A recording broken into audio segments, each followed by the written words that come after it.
thanks for watching. I haven't been around much recently. I've been pretty busy with quite a lot of things going on right now, and also got a new camera and was working on figuring out how to use it properly.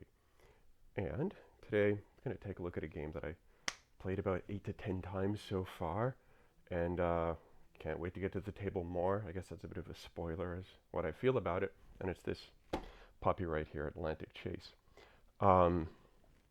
So with Atlantic Chase, it's a 1 to 2 player game.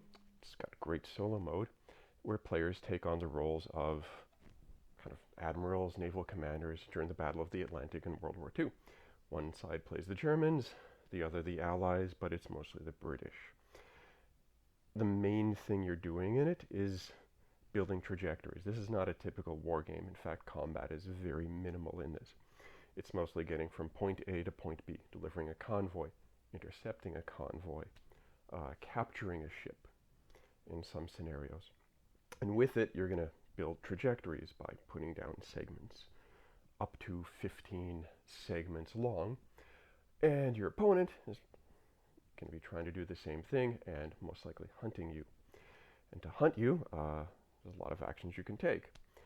One is a Naval Search, where you have like intersecting segments. You can like search that segment. A lot of modifiers you can use. If you've got a carrier or an adjacent airbase or nearby airbase, you can bring in some air power using submarines or U-boats to help out with that as well. Another thing you can do is like an airstrike, which, if the trajectory is incredibly long, is not going to be too effective because you're just hoping they're somewhere along here and you're sending planes out. And an airstrike is that. If you've got a carrier in your fleet, or if you've got a nearby airbase, you can try to do an airstrike if the weather is good. You can also do a stealth action, which involves submarines, U-boats, and mines, which means you can either put your submarine or your U-boat in a trajectory and get some intel, or if you've already got intel there, you can do like a stealth strike and try to torpedo somebody that's there if they are in fact along that trajectory. Because a lot of this game is like, where are they? The trajectory is like here and goes to here. They're somewhere there. How do you find them? So that. Another thing you can do once you've narrowed it down and you kind of know where they are is an engage action. And an engage action actually attempts to engage your opponent in combat. By doing that, it's actually engage them in combat, or you could get, again, more intel on where they are, a sighting. They can slip away from you. You can shadow them. It's quite interesting. When you do engage in combat, you take the units in that task force or the fleet, pull them off to the side onto the battle board. And the combat ranges anywhere from 1 to 4 rounds, depending on the weather and the rule set and scenario that you're using. The advanced rules combat has an extra round. In bad weather, the combat is shorter. Some scenarios, combat in the learning ones is just a couple of rounds as well. Combat has like 4 stages. And the first stage is the gunnery phase, so every ship gets to fire. Just boom, boom, boom, boom, boom. If they're in a range where they can fire their weapons. Second is the torpedo step, in which you fire torpedoes if in range. Third is the maneuver step, which means you can move closer to the enemy or you can move farther away, just whichever you prefer. And the fourth part is the breakaway, in which you can try to break away from combat. You can basically go in, fire a volley, and be like, yeah, no, ain't happening today. Try to run away with that. And that goes for, like I said, up to 4 rounds, at which point it ends. If you don't sink any ships, and it's actually kind of hard to sink ships too. You need to get enough hits to flip them over so they're at a damage reduced level, and then get enough hits to blow that ship out of the water.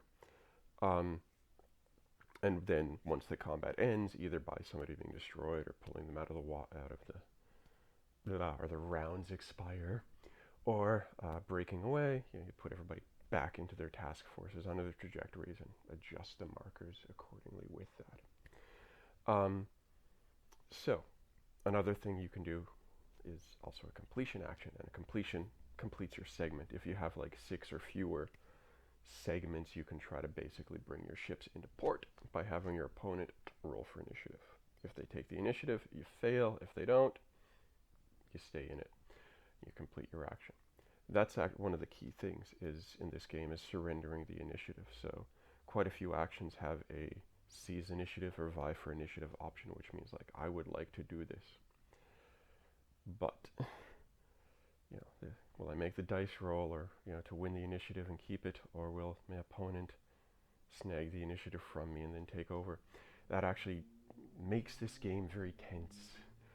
This is, as I said, it's not really kind of a traditional war game. It's a very tense cat and mouse game. If you like, U-Boot, the movie, those kind of, tense submarine shows, or the Balance of Terror, which is a Star Trek episode in the original series, the first appearance of the Romulans, that kind of thing where you're like, where are they? They're somewhere here. I need to find them, and we need to take them down, and they're also hunting us.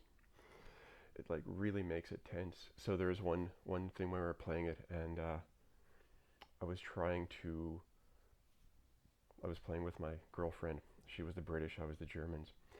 She had to get convoys across the Atlantic into England, and I was trying to get my pocket battleship, the Graf Spee, back to Germany without the British attacking that. So I had to get the battleship back, also attack the convoys. She had to protect the convoys and try to take out the Graf Spee. So it was this interesting cat and mouse thing where I brought the Graf Spee up to attack a convoy, was not having any success trying to find them and engage them. Then she brought more ships down, and I tried to slip away and get back into Germany. But as we're trying to get into Germany, I brought out, had other fleets to try to block and engage. And the Graf Spee was kind of trying to break through this blockade. So she would try to do an action, and then oh, you lost the initiative, so we're gonna run away a bit more. And then, oh no, we lost the initiative, and now you're gonna try to grab us again. It's pretty tense. It's quite amazing. So. That being said, the game is quite good. It is a very, very tense, thinky game. Quite nice. Drawbacks. This. Books and rules.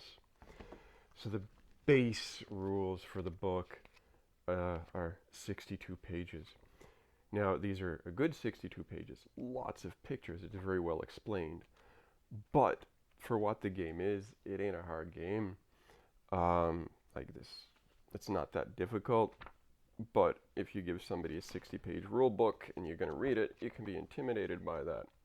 Then we've got 18 pages of the advanced rules, or 15 pages of advanced rules, which I haven't gotten to yet, but I would love to try it with that.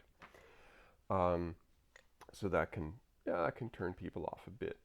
And also because they're pretty thick books, when you're learning to play this game and just getting into it, there's a lot of dead stops. The tension gets broken to go look up a rule and be like, is that right? Okay, that's how it works, or that's not how it works. To go along with that, we've got the tutorial book.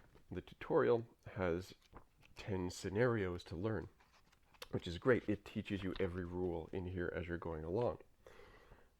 Bad thing about the tutorial book is that it is for solo. As I said, I played this 2-player. We learned it together in the tutorial book. So one person would be the bot, but instead of being the bot, they would just be taking actions, and it didn't play out as well because the scenarios were set up to be predetermined. It'd be nice if they had a better option for 2 people to learn the game as well together. It's a great tutorial book. It is done very well. Lots of pictures, lots of examples, again, explaining things. They did a great job here with this book. Other great things is that there's a giant book here of 2-player scenarios. There are quite a lot of 2-player scenarios, as well as a 2-player campaign, which is great. This will keep you busy. Quite a lot of stuff to go through with 2 players. As well, I think one of the main things with this game is solo. This has a lot of solo scenarios as well that you can play through too, which makes it quite nice too. It's a very good solo game. I have not played it solo, but there's a lot of stuff with this to play in the solo game. I guess in conclusion, this is a good game. It is a tense game, but lots of rules, and a lot of rules checks at first. Also, it's time consuming, but hey, war gamers, we don't care how long a game takes, man. We just like, you set it up and you leave it and you play through that when you get a chance. I like this system a lot. Like GMT and Jeremy White, who designed the game, have done like a great job coming up with this system. Total props to them. Total props to Jeremy White for that. I'd like to see this adapted to like other time periods, other wars. It would be quite neat, to be like Napoleonic or the American Revolution. British fleets hunting the French and the Americans during that time. So that'd be neat. Anyway, thank you again for watching. I hope you're well and taking care of yourselves. And see you soon. Peace.